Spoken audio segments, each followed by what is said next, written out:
നമസ്കാരം. അപ്പോൾ നമ്മുടെ യാത്രയുടെ രണ്ടാം ഭാഗമാണ്. പള്ളിയിൽ കയറി പ്രാർത്ഥനയൊക്കെ കഴിഞ്ഞിട്ട് നമ്മുടെ നേരെ പരുമലക്കടവ് പാലം വഴി പരുമല ജംഗ്ഷനിൽ ഇറങ്ങിയിട്ട് അവിടെ നല്ലൊരു പിടുത്തം പിടിച്ച് കഴിഞ്ഞാൽ നേരെ പൊടിവാടി കാവ് ഭാഗം അതേ റൂട്ട് തന്നെ പോയ വഴിയല്ല മുത്തൂർ വരും. അങ്ങനെയുള്ളൊരു യാത്രയാണ് ഇത്.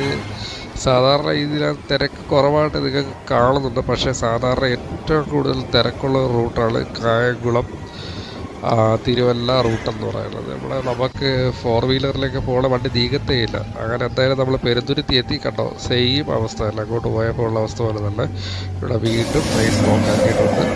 കുറച്ച് നേരം വെയിറ്റ് ചെയ്ത് കഴിഞ്ഞപ്പോൾ ഒരു ട്രെയിൻ പോയി. ആ ട്രെയിൻ പോയി എന്നുള്ള ധൈര്യത്തിൽ നമ്മൾ മുന്നോട്ട് വെച്ചപ്പോൾ കാണാൻ വീണ്ടും തുറക്കുന്നില്ല, അടുത്ത ട്രെയിനും വരും. ചില ദിവസങ്ങളിൽ അത്യാവശ്യ സമയങ്ങളിൽ 3 വെള്ളമൊക്കെ ഇങ്ങനെ പോസ്റ്റ് തരാറുണ്ട്. അങ്ങനെ എല്ലാം കഴിഞ്ഞ് നമ്മൾ തിരിച്ച് വീട്ടിലെത്തിയിരിക്കുകയാണ്. അങ്ങനെ ഇന്നത്തെ മാവേലിക്കര യാത്ര സമാപിച്ചിട്ട് ഇനി അടുത്ത ബ്ലോഗിൽ കാണാം.